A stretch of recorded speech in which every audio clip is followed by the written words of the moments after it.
economy and Brexit. The two are entirely connected.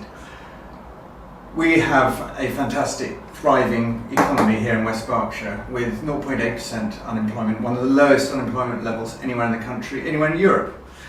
And my determination is that we keep this a thriving, growing area, the best place to start and grow a business, the best place to employ people, good skills, and companies that want to come here from all over the world.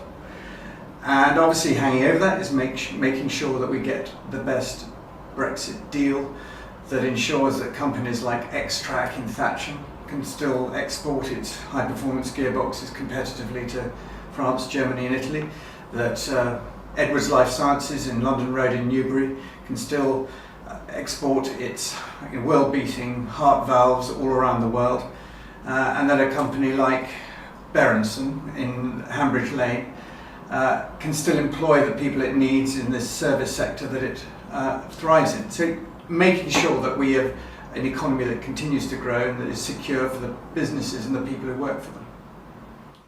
I think there's no doubt in anyone's mind that the biggest issue we have here in West Berkshire is the awful cuts to public services that we've suffered, and now the cuts to schools funding that are coming down the line. And these have all been caused by edicts coming down from the Conservative government. George Osborne cut the core grant to local authorities, and that's lost us millions of pounds that go into our frontline services, our care services, our mental health support and so on. This is wrong. This is a fundamental mistake by the Conservatives. The schools funding is another awful error. They're taking things too far. It's a step too far. I have never known head teachers write, as the head teachers of our local primaries did, to every parent to tell them they can no longer guarantee good education for their children in our schools. And I think that is a crying shame, a criminal shame.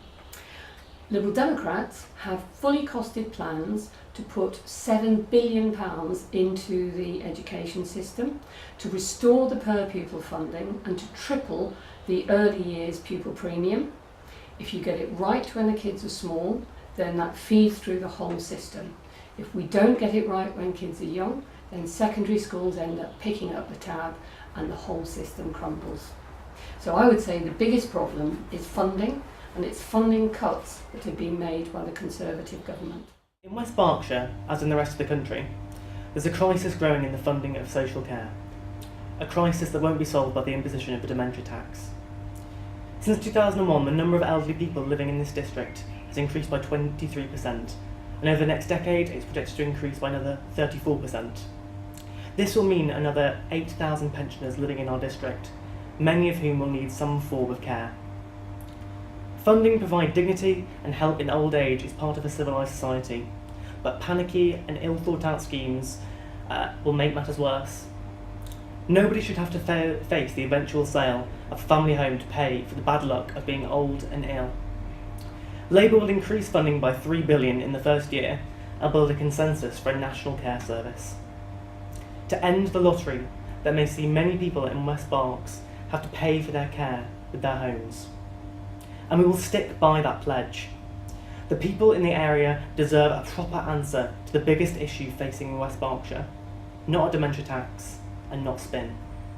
The biggest issue facing West Berkshire at the moment is the risk of an uncontrolled, unquestioned Conservative government who only really seem to get their power from owning a media that shuts down any sense of viable opposition to them. The combined threats that we have seen already from a government that are challenging to housing, health, education, public service, mental health are really quite significant and really quite serious.